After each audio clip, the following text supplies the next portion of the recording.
सद्गुरुदेव भगवान की जय। हरि ओम। ब्रह्मा विष्णु गुरुदेवो महेश्वरा, गुरु साक्षात् परं ब्रह्म तस्मै श्री गुरुवे नमः। वसुदेव सुतं देवं कंसचाणूरमर्दनं देवकी परमानन्दं कृष्णं वन्दे जगद्गुरुं, कृष्णं वन्दे जगद्गुरुं।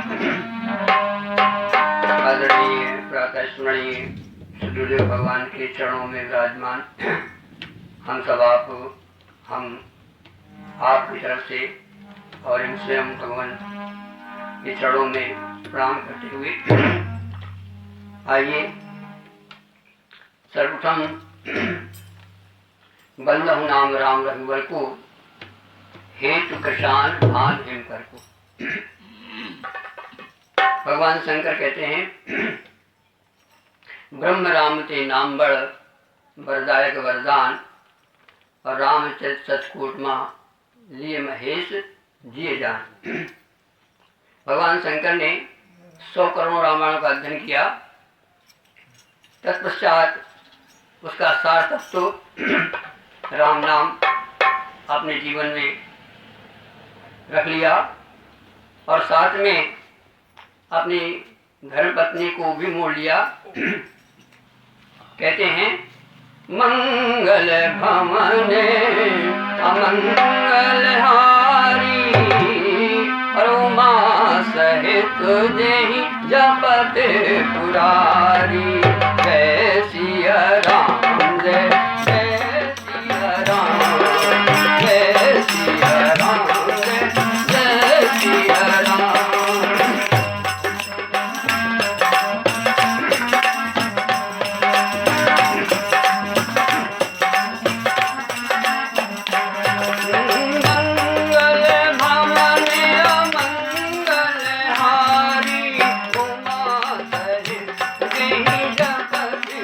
Hari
भाई बंधुओं, अभी हमारे पूर्व हम आपने बड़े सुंदर भजन के माध्यम से हम आप सुन रहे थे। कहते हैं, किसी ने कहा है, बंदे को खुदा मत कहो, बंदा खुदा नहीं, लेकिन बंदे के नूर से बंदे खुदा मत कहो, बंदा खुदा नहीं, लेकिन खुदा के नूर से बंदा। भले ही हम कहते हैं हम आप सब जीव की संज्ञा में हैं, लेकिन गोस्वामी जी कहते हैं कि जैसे लहर से हम पानी को अलग नहीं कर सकते, जैसे लहर को हम सागर से अलग नहीं कर सकते, ऐसे ही हम आप सब जीव ब्रह्म से अलग नहीं हो सकते। वर्णत वर्ण प्रीत विघाती और ब्रह्म जीव सम सहज संगाति। सहज संगाति का तात्पर्य होता है जैसे शक्कर सहज मीठी होती है, कि किसी के द्वारा मिठाई लाती है, उसमें शक्कर से ही कोई मीठा हो जाए, लेकिन शक्कर किसी की मोहताज, अर्थात शक्कर स्वयं मीठा है, सहज। इसी प्रकार से गोस्वामी जी कहते हैं कि वर्णत वर्ण प्रीत विघाती और ब्रह्म जीव सम सहज संगाति। ब्रह्म जीव ब्रह्म को जीव से अलग कर ही नहीं सकती। सहज, जैसे शक्कर से सहज मिठाई को अलग नहीं कर सकते आप, नमक से नमकीन को अलग नहीं कर सकते, ऐसे ब्रह्म को जीव, ब्रह्म जीव को ब्रह्म से अलग, अर्थात हम उसी से जुड़े हुए, हम उससे अलग नहीं हो सकते। आइए इसी प्रसंग को, अभी हमारे गुप्ता जी ने एक प्रसंग रखा, श्रीमद् भागवत का प्रथम श्लोक है शायद, क्या है? सच्चिदानंद रूपाय विश्व उत्प्रेदाधि हेतवे तापत्रय विनाशाय वयम श्री कृष्णाय नमः। देखिए, किसी ने कहा है, नजरें बदली तो नजारे बदल गए, किश्ती का रुख बदला तो किनारे। हमें आपको नजरें बदलना है। नजरें हम देखिए, एक बार ये चर्चा, हम अपना अनुभव बता रहे हैं आपको। हम अपने घर देहात में जा रहे थे, तो ज्वार का खेत था और वहाँ ज्वार के खेत में पगडंडी होती है जाने के लिए। तो हम अपना भगवान चिंतन करते हुए जा रहे थे पगडंडी से, सर नीचे का किए हुए, और रास्ते में जा रहे थे। उधर से एक विषधर बड़े मस्ती से वो आ रहा है, हम यहाँ से मस्ती से अपना घूमते हुए जा रहे हैं। संयोग से मुश्किल से एक लाठी का बीच पड़ा, उसको आहट मिली, हमारी आहट मिली उसको। तो हमने उसको देखा, तो हमने, हमारा जहाँ पैर था वहीं रुक गया। उसने हमको देखा तो उसी पैरों में वो खड़ा हो गया। अब देखो, हमारी निगाह उस पर जा रही है और उसकी निगाह हमारी पर। न हमारा पैर अब आगे बढ़ रहा है और न उसका फन अब आगे आ रहा है, दोनों हम आप आमने सामने। अब हम क्या करें? तो हमने अपनी नजर बदली। जो हम उसकी तरफ देख रहे थे वो हमें देख रहा था, हम उसको देख रहे थे। उसकी निगाह हमारी आंखों में थी कि ये क्या कर रहे हैं, ये आगे बढ़ रहा है कि वार कर रहा है, क्या कर रहा है। हमारी निगाह थी कि ये क्या कर रहा है। दोनों अपनी अपनी जगह में खड़े। हमने अपनी निगाह बदली, हमने अपने सर नीचा किया, उसने फन नीचा किया, अपने रास्ता में लौट गया। रास्ता साफ हो गया और हम आगे बढ़े। नजरें बदली, नजारा बदली। किश्ती का रुख बदला, किश्ती जा रही है, नाव जा रही है, जरा सी हवा लगी मुड़ गई तो कहाँ जाएगी वो, कहीं का कहीं। तो देखो हमारी आपकी निगाह परमात्मा ने दी है, हम इस निगाह को, हमें आपको नजरें बदलना है। एक व्यक्ति उसी नजर से संसार को देख रहा है, क्या कह रहा है, मैं और मोर तोर तय माया, और उसी निगाह से एक व्यक्ति देख रहा है श्री राम मैं। अब वो कहाँ जाएगा श्री राम वाला? देखिए हमारी निगाह हमको नरक ले जा सकती है, ध्यान रखना, 3 रास्ते हैं। यदि हमारी निगाह किसी पर गलत है तो हमारा नरक का दरवाजा साफ है। यदि संभल गए तो स्वर्ग रखा हुआ है, और संभल गए तो परमात्मा क्या रखा हुआ है, नरक स्वर्ग अपवर्ग नसीब। आइए अब हम अपनी नजरें कैसे बदलें। हम आप यहाँ क्यों आते हैं? इसीलिए आते हैं कि हमारी नजरें जो संसार में लगी हैं, जो देह में लगी है, जो भौतिकता में लगी है, उससे हटा करके हम आप परमात्मा की चले। और ये काम बिनु सत्संगो विवेक न हुई। हमें क्या देखना है, क्या करना है, कैसे हमारा जीवन चले, कैसे हम अपने घर वापस जाएं, हम नरक न जाएं, हम स्वर्ग न जाएं, हम जहाँ से आए थे वहाँ चले जाएं। ये हमें मार्ग हमारे सत्संग से मिलता है। आइए देखिए, हम अभी श्रीमद् भागवत का एक श्लोक देख रहे थे। सच्चिदानंद रूपाय, हम आप कृष्ण भगवान के एक रूप से परिचित हैं। हम आप मंदिरों में दर्शन करते हैं, श्रीमद् भागवत में उनका चरित्र पढ़ते हैं, और ये भी पढ़ते हैं कि भय प्रगट कृपाला दीन दयाला, और ये भी पढ़ते हैं कि बालक रूप उनका हुआ, सखा रूप हुआ, गोपियों के साथ में विहार करते हैं। इसके बाद आप सब जानते हैं कि महाभारत भी कराते हैं और गीता का उपदेश भी देते हैं। ये हमारे सामने प्रत्यक्ष होता है, और यहाँ तक कि भगवान कहते हैं कि मैं अभी नहीं, यदा यदा ही धर्मस्य ग्लानिर्भवति भारत, जब जब भी धर्म की हानि होती है, अधर्म फैलता है, तब मैं धर्म को नाश करने के लिए और साधुओं को उद्धार करने के लिए जब जब होए धर्म की हानि, समय पर भगवान आते हैं। लेकिन ध्यान रहे कि वो रूप जो आता है वो अपना काम करके चला भी। आज हम उनको ढूंढें, हम आप नहीं प्राप्त कर सकते। उनका चरित्र है, उनकी गीता है। लेकिन अब हमें नजर बदलना है। अब हम, शास्त्र तो ये कहता है वही कृष्ण का दूसरा रूप क्या है, सच्चिदानंद रूपाय।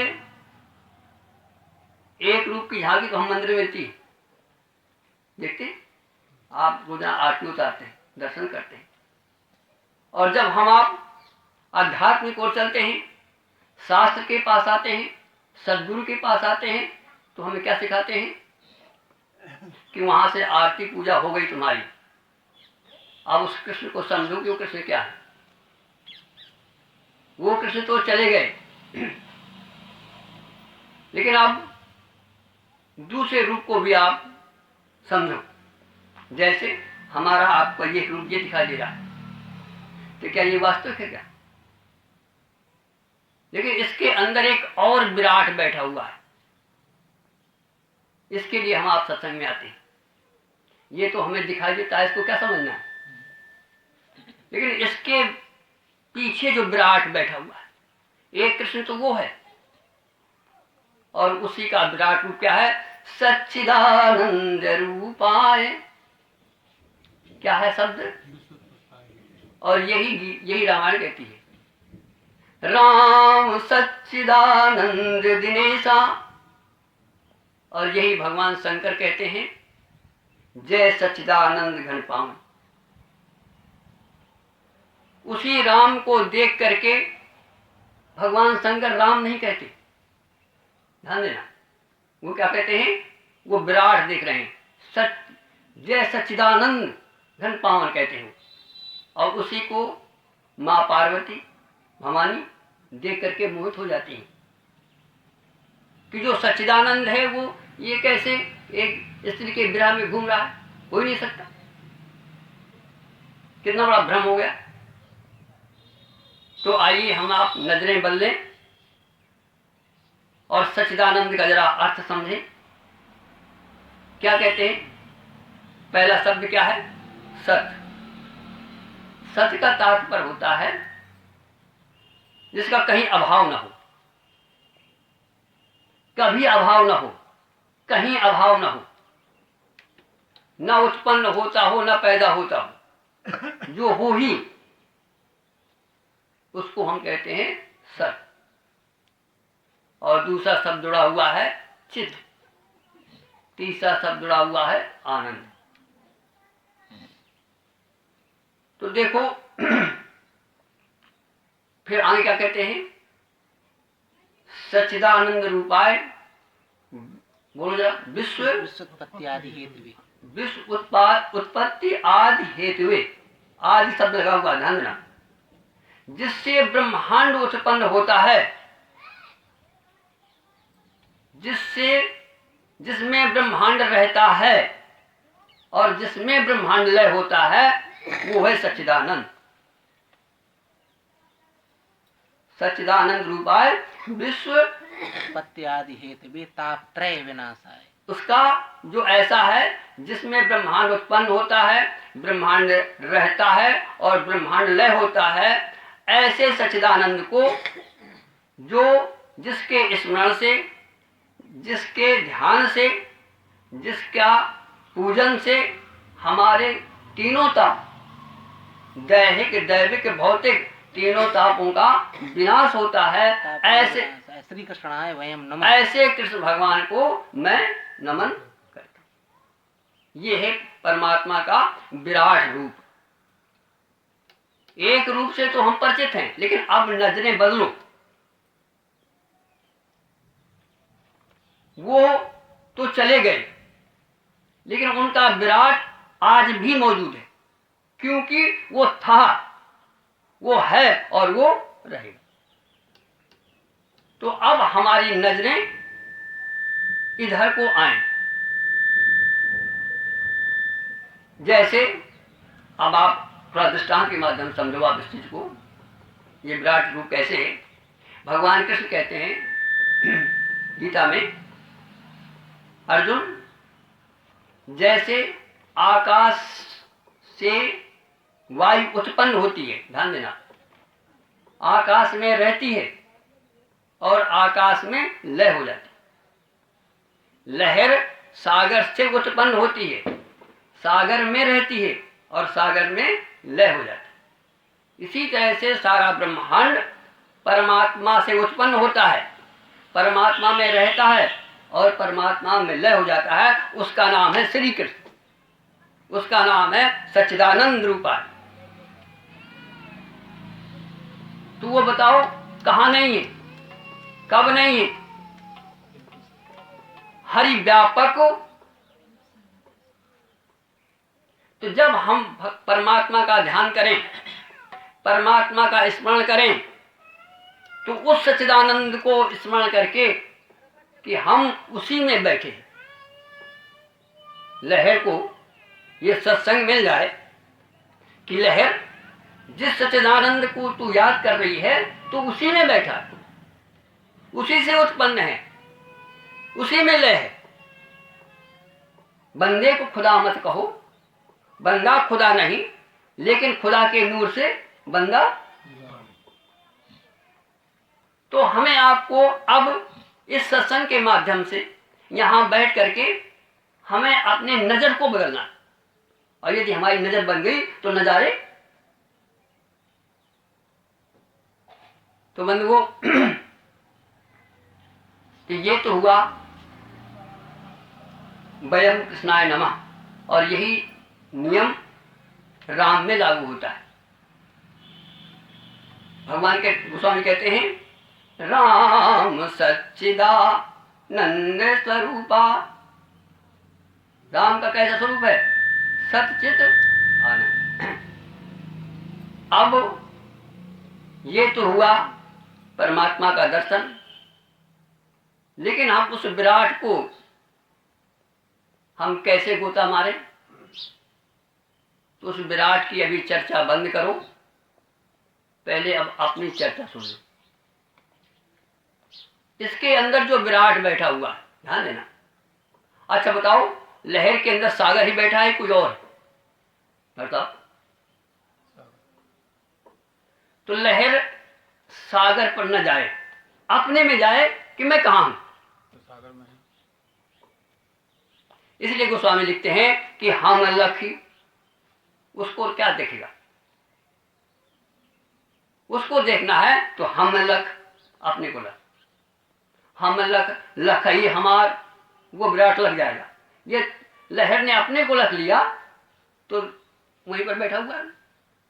और यदि अपने को ना, मोह को कहाँ ढूंढे बंदे, मैं तो तेरे पास में, ना तीरथ में ना मूरत में ना एकांत निवास में, ना मंदिर में ना मस्जिद में ना काबा कैलाश में।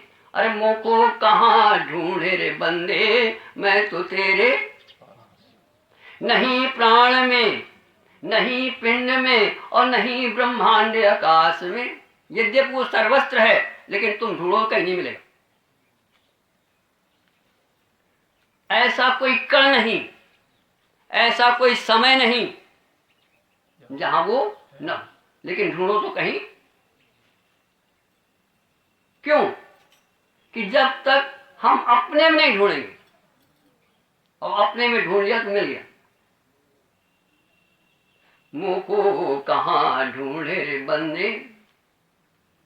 और इसी बात को हमारे संत जिसको कबीर की वाणी, अब आइए थोड़ा सा नानक की देखें।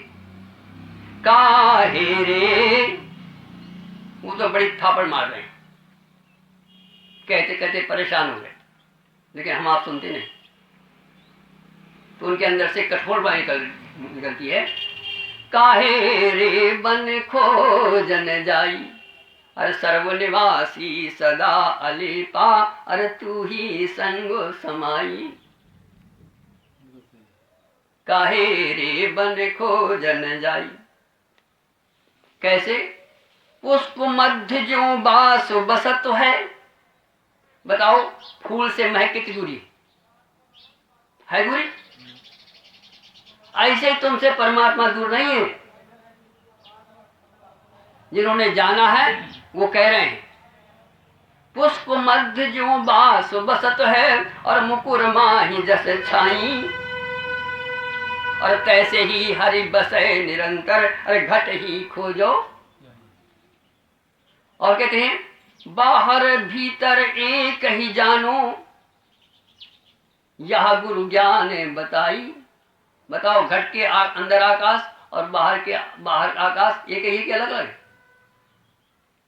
आकाश के भीतर, घर के भीतर आकाश, घर के ऊपर आकाश, घर के बाहर आकाश, और घर आकाश ही में। ऐसा है परमात्मा, ऐसा है तुम्हारा श्री कृष्ण। कहते बाहर भीतर एक ही जानो, कैसे मालूंगा? यह गुरु ज्ञान बताई। और कहे नानक बिन आपा चीन्हे, अरे मिटे न भ्रम की काई, काहे रे बन खोजन जाई। कितना उपाय कर लो, लेकिन जब तक सच्चिदानंद उपाय में जब तक अपनी नजरें न बदलोगे, तब तक परमात्मा तुमसे दूर ही दूर रहेगा। तो कहते हैं, हम लख लखई हमार, लख हम हमार के बीच, अरे तुलसी अलखई का लखई, राम नाम जप नीच। नीच कुछ कहा जा रहा है यहाँ पर? देखिए, जिस तुलसी का ये दर्शन हो, बाबू जी, तुलसी जहाँ ये कहते हो कि सिए राम में सब जग जाने, तो क्या वो तुलसी किसी को नीच कहेंगे? नीच कौन है? हमारा मन नीच है। कहते हैं मन और जल की एक गति नीचे को ही। तो गोस्वामी जी यहाँ मन को समझा रहे हैं कि ऐ मन, काहे को भटकता है? राम राम जप, राम राम जप करके राम में गोता मार जा। लहर सागर का जाप करे और सागर में समा जाए तो बोलो क्या है फिर? तो गोस्वामी जी क्या कहते हैं, यदि उस विराट को समझना है तो क्या कर, खोजने का चक्कर छोड़ दे। अपने मन को समझा रहे हैं, राम नाम जप नीच, अरे नीच मन भटकना, यहाँ वहां न जा। राम राम कह करके उसमें डुबकी लगाया तो जिसके चिंतन कर रहा वो मिल जाए। बोलो वृंदावन बिहारी लाल की। श्री कृष्ण गोविंद हरे मुरारे, हे नाथ नारायण वासुदेव।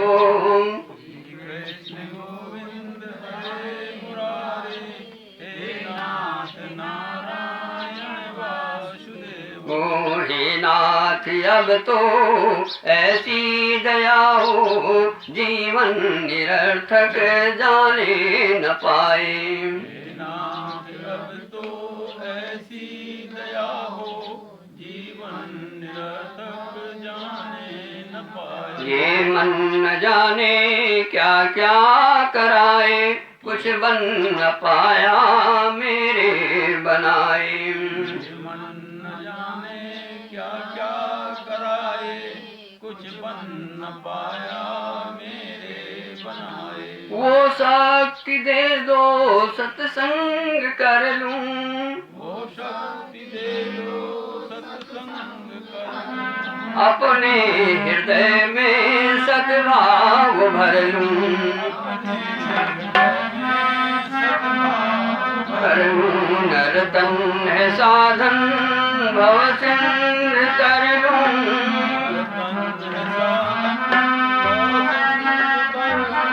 ऐसा समय